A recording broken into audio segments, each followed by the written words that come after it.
Մենահամերգից առաջ Արմենչիկը չի հուզվում, հավաքում է ուժերն ու պատրաստվում 4 ժամ բեմում երգել ու բարձր տրամադրություն պարգևել։ Շատ լավ պատրաստված ենք, երաժիշտները,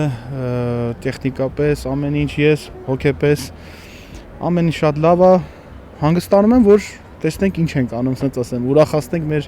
հանդիսատեսին։ Hi Armenia. Ֆրանչեսկա Ռամիրեսն է, պուերտորիկացի երգչուհին հայտնի Արմենչիկի հետ դուետով։ Երևանում առաջին անգամ է, բայց հասցրել է սիրել հայկական խոհանոցը։ Oh my God, I love your country. Ես շատ սիրեցի ձեր երկիրը, հատկապես ձեր խոհանոցը։ Այստեղ շատ գեղեցիկ է ու հաճելի։ Արմենչիկը շատ լավ տղա է։ Մեր դուետը շատ եմ սիրում։ Երգելու եմ Kiss Me երգը եւ մի երգ էլ իմ երգացանկից։ Քիչ անց Վազգեն Սարգսյանի անվան մարզադաշտը արդեն լի է երկրպագուներով։ Հազարավոր մարդիկ եկել են լսելու սիրված երգչին։ Արմենչիկն էլ երկար չսպասեցրեց, համերգը սկսվեց ճիշտ ժամանակին։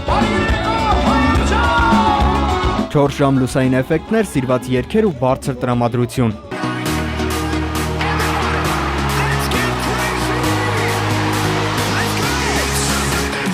Խոստացված շոուն հաջողված է եւ ամենակարևորը, այս մարդկանցից յուրաքանչյուրը ներդրում կունենա քաղցկեղով հիվանդ որևէ երեխայի բուժման, ինչու չէ նաեւ փրկության գործում։ Մենահամերգի ողջ հասույթը խոստացվածի պես փոխանցվելու է Նվիրիր կյանք հիմնադրամին։